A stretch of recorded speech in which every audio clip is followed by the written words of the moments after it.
G'day. We're on the banks of the Darling River. We're at a little place called Louth. It's about 100 kilometres down the Darling from Bourke. And it's probably a good place to share some Outback poems that I've written, although none of them are about New South Wales, and the first two are actually about Queensland in times of drought. So at the moment, if you can see it behind me, the Darling is actually in flood. It's an unusual time to be out here in the Outback. The first poem is about a place called Kynuna and what happened there.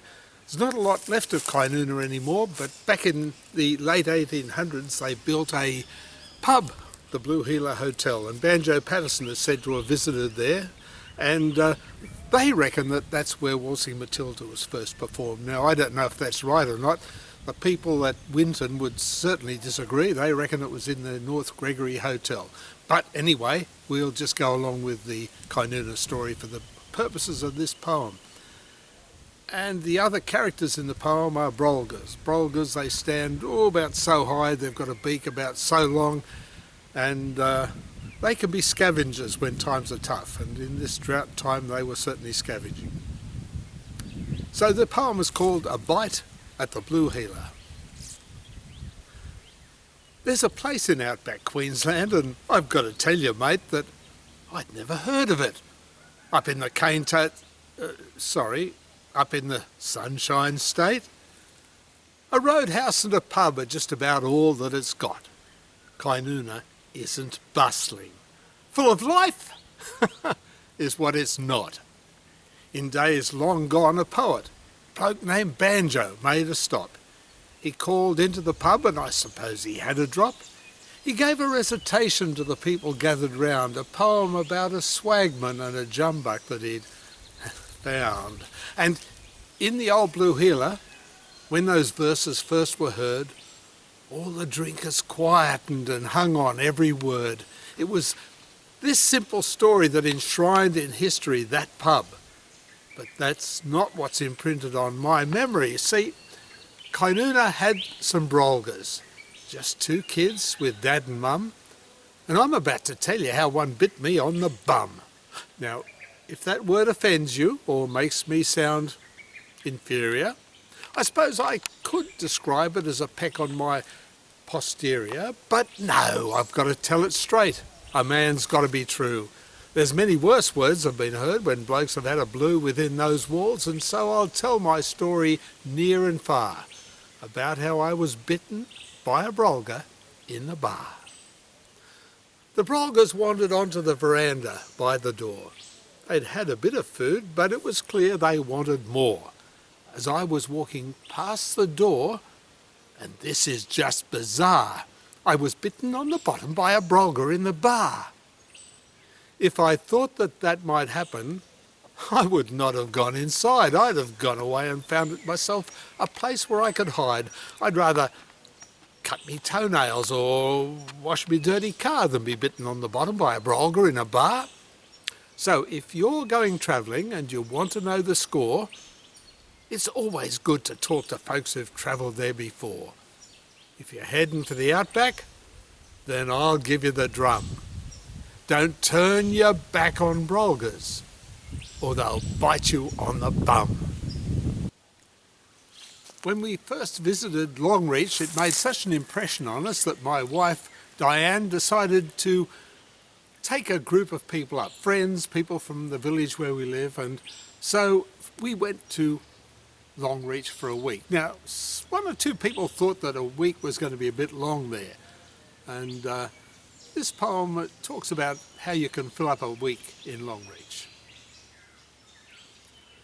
A week in Longreach? Don't you think you're making a mistake? No country town has so much stuff to see that it would take a week to get around the lot. Maybe a weekend would be enough to see it all. I say that as a friend. Well, friend, for many country towns, no doubt that is the case. Longreach is an exception. You can use it as a base and take a week to see all the attractions of the town and spend a day in Winton, if the pace won't wear you down. Scotty is a poet. Doesn't use his other name.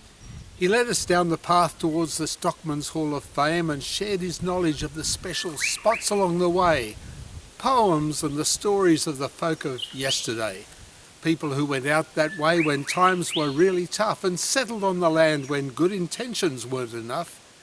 It took a lot of courage and their great determination to make a contribution to the growing of our nation.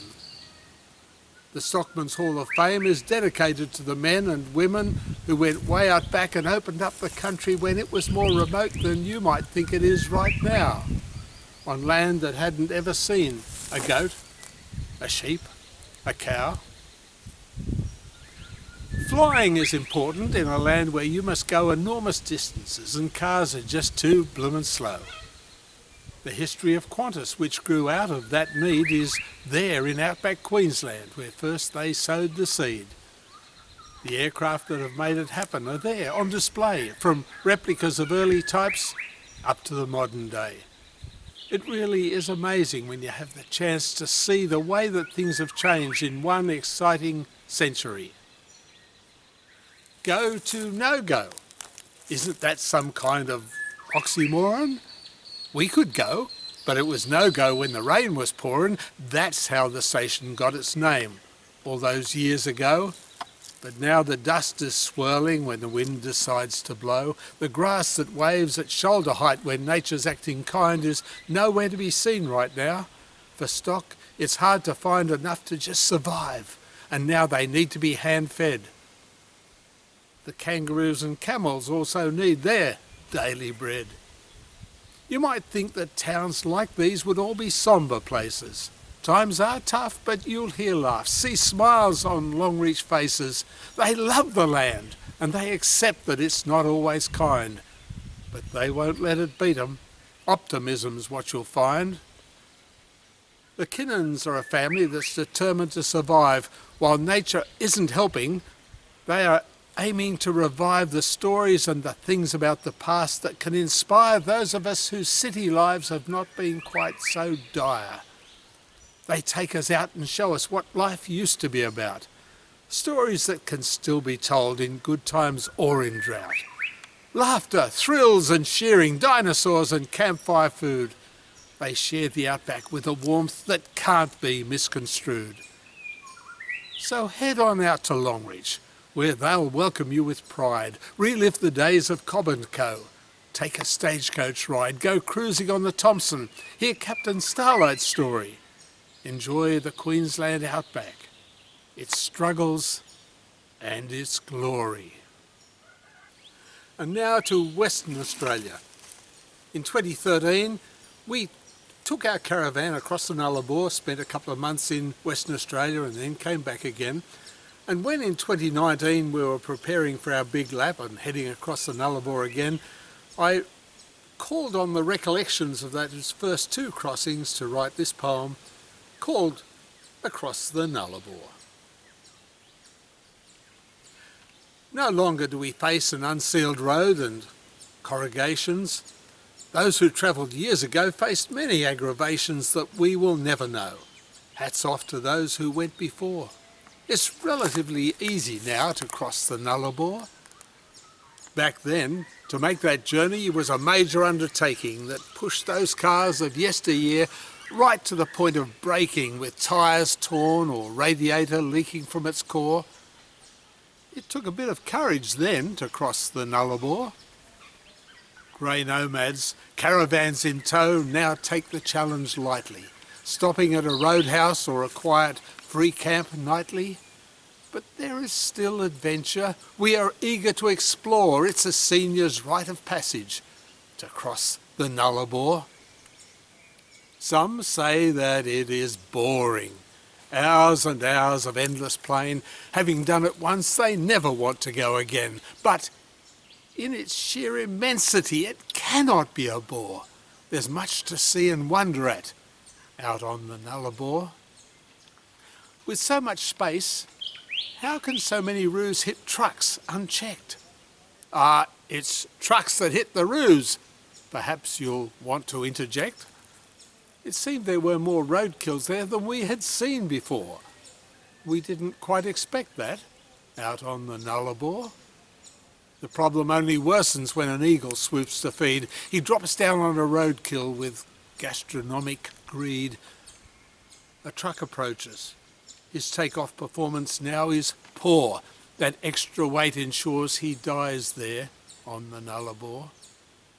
A tangle of brown feathers marks just where he lost the race. He couldn't climb up fast enough and died there in that place. It seemed an easy meal. He couldn't know what was in store. Another wedgie sacrificed upon the Nullarbor. A road that doesn't deviate for 90 miles or so, the longest straight stretch in the country. There's no need to slow down for a bend. Your foot can stay immobile on the floor. There's nothing much to skirt around out on the Nullarbor. The name implies there are no trees, which isn't strictly true. The treeless plain, expected, only briefly came in view. We will admit the trees are small, the soil must be poor. There's not much rain, but there are trees upon the Nullarbor. Those cliffs that offer ocean views that cause your pulse to race, the surging southern ocean, a remote and lonely place. A stirring backdrop to the landscape leaves you wanting more. It is a very special place, the sprawling Nullarbor. So maybe now the road is sealed, the challenges are gone, the romance may have died a bit as progress forges on. It's still a great experience and one we'll share once more. We'll sense the moods and hear the silence of the Nullarbor.